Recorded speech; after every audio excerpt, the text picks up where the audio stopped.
All right, let's get started. Daily chart, S&P 500. Yeah, down day. We get the daily chart cycles up here. I think this is going to pull back some more, but I don't think it's going to go too deep. December 10th, second week. That's where we're headed. So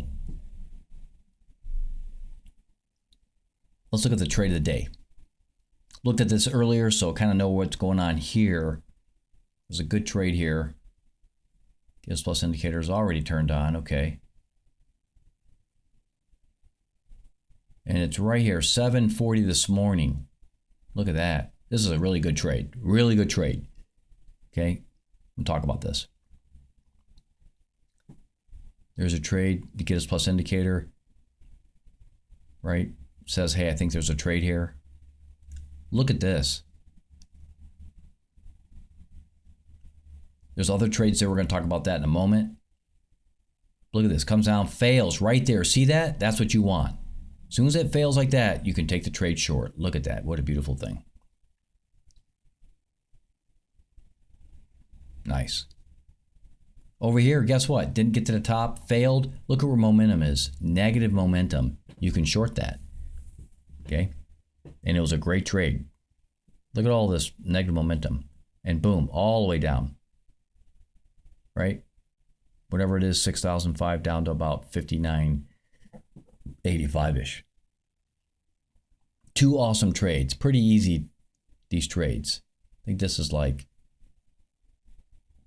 let's see. What we got here?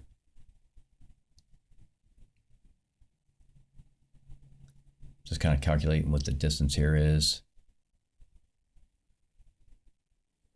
Okay. Yeah, 15. And this one's about 12. For a total of 27 points for the day. You know the deal, divide by 2. You get 135 or 13.5. Right? Get rid of the decimal here. Oops. $1,350 is what you earn on one E-mini with these two trades. Really nice. Super easy trades too, based on what I'm seeing here. Yeah, want to use those two together, SMI and MACD together. That's always a good percentage of time is going to really keep you in the right direction and the right timing.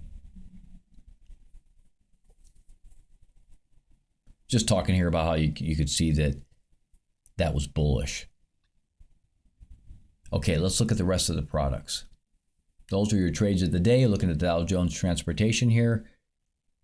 Daily chart. Yeah, just tracking sideways here, right? This thing's just tracking sideways, isn't going anywhere. Second week of December, it might pull back down into that, but Russell 2000. This has the potential to pull back some more, obviously. Again, second week of December, but it's very bullish. Yep. Might even fill that gap right there. Come down to 2200. Okay, NASDAQ. Barely coming down at all. Now, it probably will pull back here eventually, but right now this remains bullish. There's the second week of December again. I don't think it's going to be a big pullback. We'll have to wait to see how this works out. SPX. Barely a down day. Yeah, November 14th, which is today, is a cycle low, but okay. There's probably going to be more pullback here coming into December 15th. We'll have to wait to see how deep this goes. But right now, this is extremely bullish. Right? It's going to have to go. It's probably what it's going to do.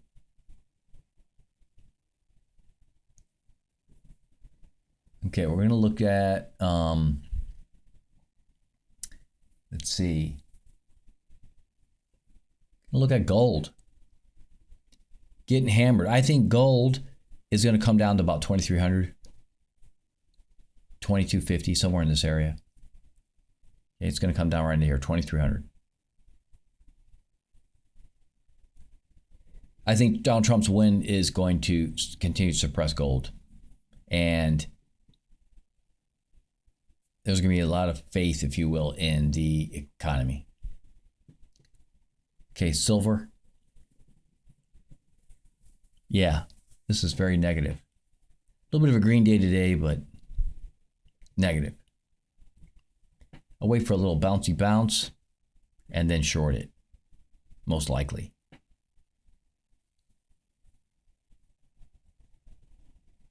As long as, yeah, that's where I think it's headed, 28 and maybe even down to like 27 or 26.50. Yep. Great trend. Okay. Crude oil. I think crude oil is going to go down in the 50s eventually. November 27th is the cycle low. This thing looks negative. I think it's going to fail. I just don't see it happening. Eventually crude oil, because Donald Trump's going to be creating a lot of domestic fuel, it's going to bring down the price of fuel significantly. Okay, let's go over to, let's see, the Nike 225, because I forgot to cover this and other indices.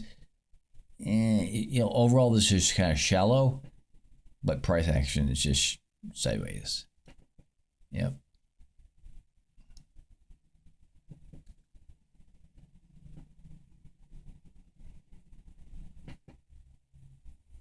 Okay, Japanese yen. Getting hammered. I'd wait for it to bounce and then short it. That's my opinion. Euro dollar, same thing. I wait for it to bounce, as long as momentum stays negative, then I short it. British pound, probably going to be very similar behavior. Yep, I wouldn't trade this.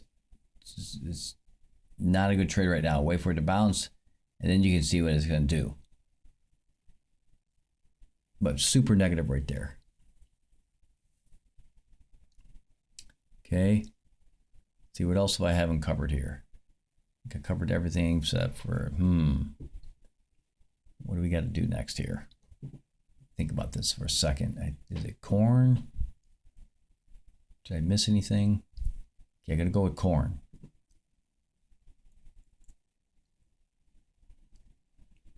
Yeah. Well, it looks like it wants to come down some more. It probably will, but you gotta be careful that momentum is positive. That's a little tricky. Yeah. So I think that pretty much, well, now we got XLP. Yeah, it's gotta do a little bounce and then probably go higher. Yeah. But yeah, if it goes negative momentum, then we'll have to reevaluate. Alrighty. Now, XLP, I think. Yeah, XLP just tracking sideways. This thing looks a little bit weak. Momentum is negative. No. Yeah, momentum's negative. And yeah, something like that probably. Yeah, become a member, $7.99 a month. You get the streaming charts for S&P 500 and gold. And you get nightly emails Monday through Thursday. And guess what? You get alerts for gold and S&P 500 on the Discord channel. On the Discord server. There's channels there. Just go to those channels. When you become a member, right click on which channel you want alerts for and turn notification on. You will get Discord alerts. Okay, which is really cool. Yep. And I think that about covers everything. We'll talk to you all real soon again next time.